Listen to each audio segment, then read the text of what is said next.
You might be thinking of getting into investing, but you're on the fence and not quite sure if you should start. You might be turned away of horror stories, hearing of people losing all their life savings from putting their money into the wrong company, or friends and family telling you that it's just too risky and you're better off saving your money. These statements couldn't be further from the truth, and really investing is a very reliable, consistent, and safe way to help you make more money and improve your finances. Throughout the course of this video, I'll be giving you my top 5 reasons to get into investing, and hopefully by the end of the video, you'll be confident to get started on your investing journey. And just as a disclaimer, this video is purely for entertainment purposes. I'm not a licensed financial advisor, and this is just my own opinion. The first reason you should get into investing is because it doesn't take a lot of time or effort to get started. A lot of people think they have to spend hours and hours researching companies, spending all their spare time on the weekend, checking over stock graphs and reading financial reports just to even get their bearings and know which companies they should invest into.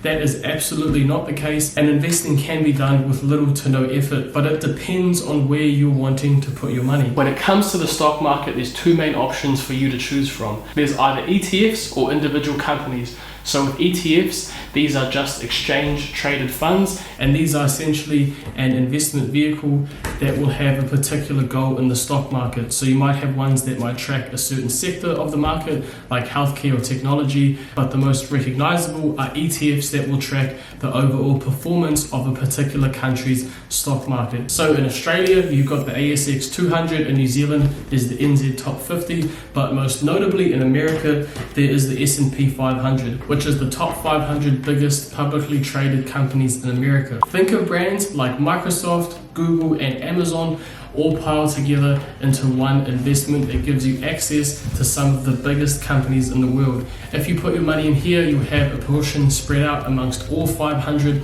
of these giants, and it gives you a very consistent return of 10% per year. The reason you don't have to spend any time researching this investment, because companies are included automatically based on the market cap of the business, and this is just a numerical figure that shows the size of a company. Even the smallest companies included in the S&P 500 are valued at just under $12 billion, and some of the biggest, like Apple, have a market cap creeping on $3 trillion. So due to the size of the companies, you can bet that it is going to be a very consistent return for you, and you're not really putting your money into any new and speculative companies that haven't stood the test of time. It's also great because this investment is not actively managed by anyone. There's no one picking and choosing which companies are going to be included in the S&P 500, and this means that there's no management fees for it, or the inclusion is automatic based on the size of the business. However, if you do want to spend some time researching companies, you can also invest into individual businesses. If you want a complete guide on how to research companies and picking out which one is the best for you, I'll leave this video linked on screen, as it's quite a lengthy topic and something that will make this video far too long if I include it as well. Number 2 is that investing can help set you up for your future. When it comes to the stock market, its greatest benefit is that the money you put into it will compound over time and grow in value. Going back to that S&P 500 example, if you have a consistent return of 10% per year, this means your money will grow year after year, and especially if you routinely contribute towards your portfolio as well. Taking a look at this compound interest calculator, it can show you just how much money you can make in the stock market with very little effort. So if you were to put in $400 a month, which is just $100 a week, or roughly $15 per day, and you did this for a period of 33 years at that average return of 10% that we discussed earlier, then you would have a portfolio of over $1 million.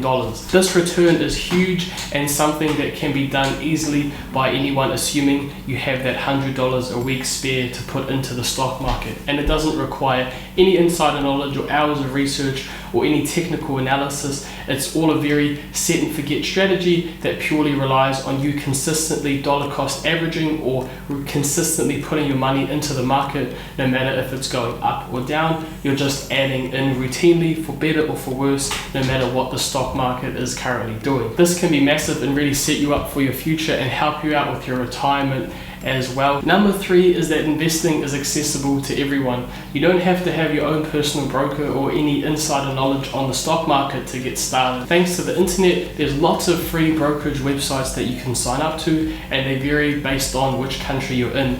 For example, if you're in America, there's Robinhood. If you're in the United Kingdom, there's Free Trade or Webull. And then if you're in Australia or New Zealand, you can also use Stake. These give you access to a massive range of companies. Number 4 is that investing will automatically improve your spending habit. Before I started investing, all I thought about was either saving my money or spending it on some material item like new shoes or clothes. I literally had a list of things that I wanted to buy, and every time I had a bit of excess money saved up that I wouldn't need for, say, putting fuel in my car or paying for rent, I'd think of something that I could spend it on. And I think this is the truth for a lot of people, and sometimes you won't even necessarily have the money required to buy something. For example, if you put a deposit on a new car and then you have a payment plan set up for it with a massive interest rate stuck on it, or if you're always spending money on credit cards and gaining massive amounts of interest on them. Some interest rates on credit cards can creep up almost to 20%, so you will always be losing money if you're buying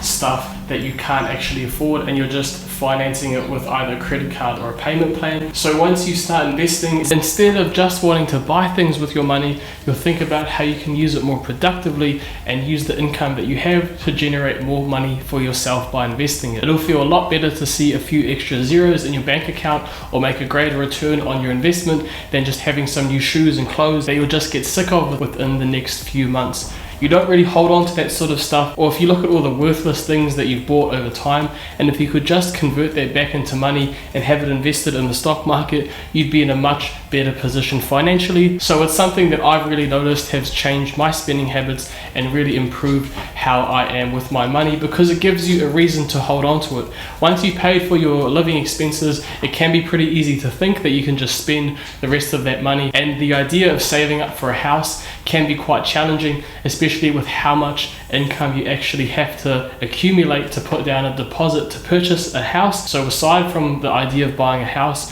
most people don't really have a reason to hold on to their income, and this leads to that behavior of consumption of always buying material things. So I definitely would recommend getting into investing, just so you can have that mindset shift and start using your money more productively. And remember, if you find the content helpful, make sure to drop a like for the YouTube algorithm so more people can watch this video too. Number 5 is that investing gives you a sense of control with your money. Virtually every single part of the world is heavily influenced by money. It dictates a lot of people's lives, and if you have better control of it, it can reduce a lot of the stresses that come up in your day-to-day life. Of course, money doesn't buy you happiness, and there is more to life than money itself, but it does buy you time and freedom. If you think about the things that stress you out on a day-to-day basis, having more money can often be a very practical solution. If you hate the job that you're going to day in, day out, spending hours of your life doing something that you hate just because you need the money, or you might have a family member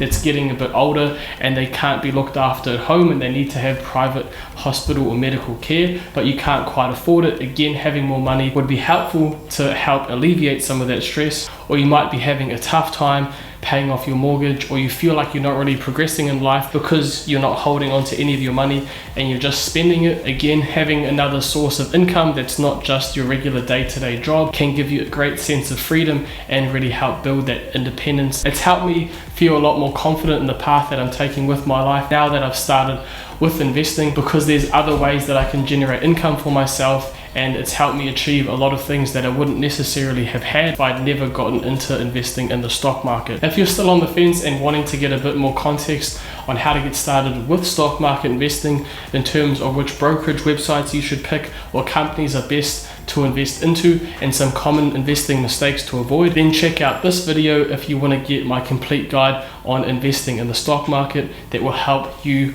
answer some of those questions and get you started on your investing journey.